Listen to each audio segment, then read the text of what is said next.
swagger, okay? Regardless of what happens out there. Doesn't matter. Keep your swagger.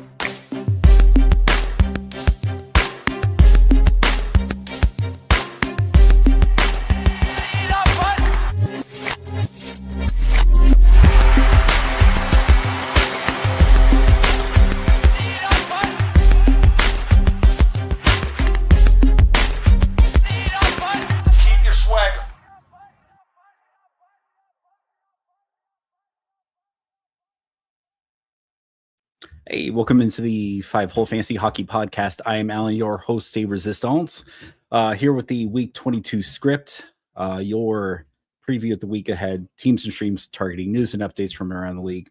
Funny enough, I was really hoping there'd be definitions for boarding and goaltender interference in there, but once again, left disappointed. Someone else higher up on the food chain than me has got to figure it out. But if you're not already, be sure to get plugged in the Discord or Twitter. You can DM us, me, if you don't want to publicly post anything, dox yourself, more than happy to help, especially this time of year. If you haven't already, make sure to subscribe to us, YouTube, wherever you get your podcasts from, and away we go. So first up, storylines here. Vegas, confusing me. I'm sure confusing a lot of you. But and I haven't updated these numbers since yesterday, but they shouldn't be too far off. Since the Olympics, they're fourth worst in goals for per game at 2.42, third worst in shooting percentage, 9.2, but somehow middle of the pack in shots for per game and power play percentage. They are 4-8 in this the stretch here. They're losing in regulation now, which is a new trick. And those OT points were what was keeping them afloat in the standings. But fortunately, like someone recently said, it's a pillow fight in the Pacific, so they'll be all right. Their team save percentage has been circling the drain since about halfway through the season. I'm wondering if losing Pietrangelo and Whitecloud in the Anderson trade, losing Pietrangelo to injury and then losing Whitecloud in the Anderson trade hurt them at all. But all three of them goalies are providing below league average save percentage. Hill dropped below 800 on high danger saves, dropped from almost 900 on mid danger to 836 over last year. Akira Schmid, he played a 6th game yesterday, but he's only played 5 games before that. So 23-24 is a better comparison. His mid-danger save percentage at 904, but looks like he's been consistently poor at high danger with a 785, and I think Nashville, that's why Nashville tore them to shreds yesterday. That's kind of what we've been seeing from Stamkos as he changed from being probably what was a mid-danger to more high-danger shots, getting to the front of the net. Carter Hart, while he has a small sample size, he's also been bad at high and mid danger chances kind of the last few years, 7.68 and 8.42 respectively. Interestingly enough, though, Vegas is actually allowing the fewest high danger chances. So I think this is a double-pronged issue here. They're getting bad goaltending, which is consistent across all three of them, and they're not able to outscore their problems like they have been in the past. Do they fix it? I don't know, but all I know is to make sure I got extra starts next week, I dropped Mark Stone in one spot because he was the guy I was benching every day. But moving on to injuries here, Draisaitl, again, done for the regular season. In a redraft, don't just drop. Don't ask questions. Drop it. Don't think twice. He was even put on LTIR, which means he is out minimum of 30 days, which will absolutely take us through the rest of the regular season and fantasy season. Kaprizov day-to-day with a lower body injury. That was only announced minutes before Thursday's game. I'm not sure what the situation is there, but I think Tarasenko saw some top line time, which could be interesting. Gabe Landeskog returned today. I saw you had a goal. And that was tied up before I started the show here. Jared McCann, Seattle Kraken, was a late scratch yesterday. Appeared to be due to an injury. I think it was lower body. I couldn't find the Twitter post where I found out that was an injury, so I can't give you any more updates there. Victor Hedman out with illness after leaving Thursday's game. He did not play yesterday to, I don't know, the benefit of the team, man. Like, I wish they would just shut him. Hey, well, I don't wish they'd shut him down, but it's clear he's not playing at 100%. He's got a lot of stuff going on aside from just recovering from an elbow surgery. He's not getting power play 1. So yeah, just third pair minutes, shelter him unless he really thinks he can handle those just the high risk opportunities there. Neil Pionk also returned today. Great for Winnipeg.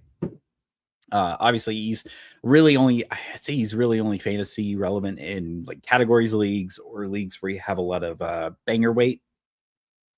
Otherwise, I'd probably be safely ignored unless Morrissey goes down. So moving along to the schedule breakdown. Yeah, man, these light days are terrible. So it really is moral of the story. How many Rangers can you pick up? Monday only has one game, and that is Rangers versus Sens. Tuesday, 15 games. Wednesday, there's only 2 games. Thursday, 13. Friday, 2 again. Saturday, 15. Friday, 6. It's not pretty. So best schedules, games play leaders. We got 12 teams with 4 games. It's about a third of the league. Off nights leaders, again, moral of the show. Rangers, 4 games, 4 off. Perfect streaming schedule. It's really a mad race to who can get to the most or the best. This is probably a quality over quantity thing. Also worth mentioning, you got Boston and Chicago, 4 games and 2 off nights, and then Buffalo, I do think is a nice consolation prize. I think if you can't reach Rangers, 3 games, 2 off nights. But easiest schedules, I mean, it really doesn't matter a whole lot because most of these guys, if you picked up some of these guys to stream for the week, you're probably benching them on the busy days. But Carolina, they play Montreal twice and the New Jersey Devils. One of those games is actually on Sunday, so it's a nice little Hail Mary. Nashville, they play San Jose, New Jersey, Montreal, and Tampa. Worst schedules, so least games played. Half the league plays the Tuesday, Thursday, Saturday, which is what makes those off days just so much more important. Trying to maximize your games played. The tough schedules. Jersey, they're at Dallas, at Nashville, at Carolina, and then play Chicago at home. Boston, even though they have kind of the off nights, they play a couple of stingy teams here. I think Toronto, and then they're at Buffalo. And they play Minnesota, and then they play at Columbus, who's just kind of been a wagon. So it'd be interesting to see who comes out there. But for the week strategy, for this week, I suggest setting your lineup before you make any pickups. If you can, see what you need first. And then a slight playoff life hack. I think I actually got this from Zach, maybe TJ too. I remember they used to throw it out there, especially this time of year. Set your lineup and then unset your lineup to some degree. I think it definitely casts suspicion if you're all of a sudden you have like 0 starts after that day. But yeah, what I would do personally, I don't know if anyone ever fell for it, but I would kind of unset the Friday, Sunday, because those are the off days. And then just kind of as the week went on, kind of add guys in to make it look like I had roughly the same amount of starts. And then boom, set the rest of the lineup on like Friday. So in that way, it's like, well, shoot, I've, arranged everything to get me through the week. Whereas now the most they can do with those ads is kind of like a Friday, Saturday, Sunday pickup. But yeah, the heavy days are heavy. This is another week where I think streaming an extra, this is maybe for more points leagues, but streaming goalies could be an option as maybe one of your starters doesn't start. And it's just Shesterkin's kind of been iffy. So try to make up some of the starts from somewhere. Or defensemen may also be beneficial to you. But maximizing streams, again, the only game on Monday is Rangers Senators. Makes having one of those good Ranger streams even more critical. Wednesday isn't a whole lot better with only 2 games. Again, Rangers play the Leafs, and then Sabres play the Bruins. There's only one team, though, with the Thursday, Friday, Sunday, and that is Chicago. And they play the Rangers and the Devils. I mean, definitely Chicago kind of, I don't know, they're not really playing for anything at this point in the season. But I do think that there could be some sneaky value to be had toward the weekend. But moving on to streams here, tier 1, obviously, got to be the Rangers. Perfect stream, 4 games, all on off nights. And 3 of 4 of their matchups are in the bottom half of the league in goals against per game over the last 3 weeks. So hopefully, they'll give you a little bit more value than Laugh probably had this past week for you. But yeah, the Laugh train, Alex Lafreniere has probably left the station, 47% owned. Will Cooley, probably not available in too many places, but honestly, I think that's more of a categories / bangers leagues play. But as consolation prize, I think Gabe Perreault still under pretty good pickup, 15%. And then Gavrikov, who I have picked up in a couple places, 20%. Perreault is 9 points in 7 games, and Gavrikov, kind of no slouch, 4 points in his last 5. I've been playing a kind of half a point per game lately. I feel like those 4 points were kind of in bunches. But again, I think, streaming a D, even though this D plays on all the off days, still not a bad choice, especially if you don't have the guys like Fox, like Zibanejad. I don't know. Can we say JT Miller is one of the good Rangers players? Like I really wish they would just take JT Miller off power play 1, put it at Gabe Perreault. Like it's like the response to a Domino's pizza tweet I saw yesterday, right? Like if they got something that starts with P, it's Perreault on power play 1. That's what we want. But if you need riffs, Ty Cartier, give me about 3 hits a game. Braden Schneider, kind of a little bit of everything. 1 shot a game, about 1.5 hits, 2 blocks a game.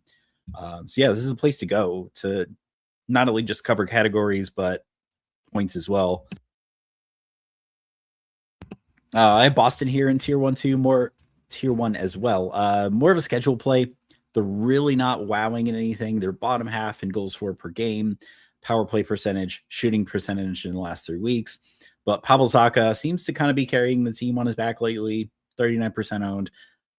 He was already snatched up in all the places I wanted to get him. 6 points in the last 5. I think if Fraser Minton, 7%. Actually, I forgot to update that today. I don't know if that's still accurate, but I'm sure he's still widely available. Fraser Minton, if he's still playing the 1C, I definitely think he's worth a look. Elias Lindholm, 25%. He's still seeing power play 1, even though he's kind of offline 1 at the moment. I feel like that could change on a dime, though. I mean, they put Fraser Minton up at the top line, on a whim. And obviously Kuznetsov getting line 1, at least top 6. That top 6, that left wing line 1 kind of shifts around a bunch. Kostelic and Jeannot, both a solid source of hits, about 3 hits a game there. And then Buffalo, again, I think sneaky enough value. They played the Wednesday, Friday. While they only have 3 games, this is a team that is first in goals for per game right now, first in goal differential, third in shooting percentage over the last 3 weeks. Is it luck, or again, is this a Winnebago? Is it a freight train? Are they getting hot at the right time? I don't know, but hopefully they do something for you this week. And there's some easily accessible streams here. Jason Zucker, to me, is kind of the top ad here. He's at 6 points in his last 7. He's so close to about 3 shots a game, which is what I like to see, especially if you're going for points here. Josh Stone, 2 points his last 3, just under 3 shots a game too. Josh Norris somehow 19%, power play 1. And then Samuelson's riffs have kind of slowed up some from the beginning of the season. I know in categories leagues he was a league winner for you. Beck Malenstein, though, giving you about 4 hits a game. You can get some category coverage there. But tier 2, Dallas, I think worth a mention here. Second in goals for, second in shooting percentage, 7th in power play percentage over the last 3 weeks. But that power play is really starting to miss Mika Rantanen in it. But there's some easily accessible pieces here. Jamie Benn, tri-eligible in Yahoo, which is nice. Trying to squeeze him in. 19%. He's the only way you're getting power play 1 access. He's got 3 points in his last 5. He's also giving you about 2 hits a game. Again, nice category coverage there, especially if you're in a categories league or a league that values those bangs. Maverick Bork, man, I don't know if he's Swedish, but he's probably a chef. I don't know, with the last name like Bork. 11%. He's cooking up 6 points in last 8. but he is pointless in his last 3. Only 1 goal on 10 shots, so I think he's kind of due for some goal scoring there. And then Sam Steele and I wrote this pronunciation here. Yeah, Sam Steele, Justin Ritzcohen. They're both deep cuts there, but they both have some points in their last 7. Again, if you're going that far down in Dallas, either you're a very deep league, or I'd say go to a different team. Like, again, Buffalo, Chicago, Boston, some of those guys. Or next up here, I have Columbus here, tier 2, 5th in goals for per game, while having 5 shots more per game than Dallas. Tied for 10th in shooting percentage. So the middle of the pack, nothing really unsustainable there. If you're looking for, sustainability, playing a couple games against teams that are in the bottom 10 for goals against per game, San Jose, Montreal, also a wagon at the moment. Just go check on Charlie Coyle. I know I was talking to at least one person today he was kind of on the chopping block because he really couldn't fit him in. But he's still getting power play 1, still getting above 18 minutes a night. Sean Monahan, 23%, center only, so you probably won't be able to get him on the busy days, but he does quietly have 5 points in his last 7 games. But yeah, again, being a center kind of makes it hard for to fit him in. Mason Marchment, 27%, back up on line 1 with Fantilli and Marchenko. But he has 1 point in his last 4 games. I wish his shot rate would come up, but he's still getting at least 16 minutes a night. And then for category coverage, again, I love him. I love going to the well. Matthew Olivier, the Bangs target here, 32 PIMs in his last 7 games. He's good for hits with the point upside. I think he even had a goal. He might have even had a goal or something yesterday. And then last team I have in tier 2 here, Chicago. I do have to mention these guys as a schedule play, but some of their opponents can be a little stingy in giving up goals. The Islanders, Philly. Philly's actually 5th in goals against per game over the last 3 weeks. So I don't know what those are really, these streams may help you with. But good news here is Bedard is the only player above 50% owned. Tyler Bertuzzi, I think is like right below 50%. He is pointless in his last 4, but still getting a pretty good shot volume. Frankie Nazar, 21%. He has 5 points in his last 6 games. Might give you some blocks too. Again, category coverage, those in Cats leagues. Power play defenseman available here. Yeah, Artem Levshinov, 5% owned. He only has 3 points in his last 10 games across the whole month of March. He is getting power play 1 again right after the Olympics.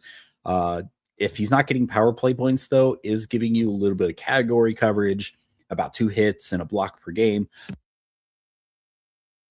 The only other kind of category coverage guy I could scope out in Chicago, Louis Crevier, maybe the only one providing any kind of category coverage there. 1.5 shots, 2 hits, and a blocks per game. And then last up here, unless anyone wants to throw a question in the chat, I'm humming along here. This will be another really short one. Goalies, Jonas Corposalo. Boston's schedule is just 2 back-to-backs, so he should see 2 starts. His results have been kind of iffy, but Boston's in the thick of it. I really feel like there's going to be maximum effort there. Joel Hofer, 39%, 5 wins in his last 7, and all of his last 7 games have been quality starts. Like, that was who I was kind of pumping the horn on yesterday, Saturday, for a spot start if he started the game against Vancouver. Bennington did, but Bennington's also been remarkably pretty good lately.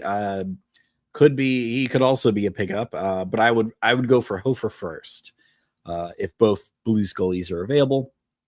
Jakob Dobes, 35% on Montreal. Doesn't look too bad lately. 4 of his last 5 starts have been above 920. It looks like they are kind of having Montembeault ride Pine, and it's kind of Dobes and Fowler show right now. I don't know if I'd recommend Fowler. Hasn't been kind of that star prospect that a lot of people hoped he would be. Connor Ingram, the quote starter for Edmonton. I mean, 27%. If you want that volume, I wouldn't personally recommend it, but You don't have to take my word for it. Could be worth, if it's later in the week and you have ads left over, you want to get a head start on next week. Sneaky move here. Pens goalies. Penguins could be worth a look if you're a lock for next week. They do have 5 games in week 23, which includes 2 back-to-backs. Stuart Skinner, the more owned up goalie right now, 46%. Arthur Shelov's 18%. I don't know if I can recommend either one of them really, aside from volume. I think those 2 games that they both had were just like 6-5, 5-4 firefights that just they're going to kill you in categories leagues, but points leagues, I mean, they're still getting the win. Well, no, they didn't get the win against, I think it was Carolina. But yeah, if they get the win, though, it's kind of Pyrrhic victory at what cost? But yeah, that is it. I don't see anything in the chat here. Good luck this week. Hopefully you've gotten this far because of the show. Hopefully you'll continue to get this far because of the show, or maybe, other people out there. But yeah, again, if you have any questions, feel free to DM us or just ask the Discord, ask the Twitterverse. We're here for you guys. But yeah, it's going to wrap it. Another nice little sweet show for you. Get you back to what you were doing. But yeah, take care of yourselves and each other.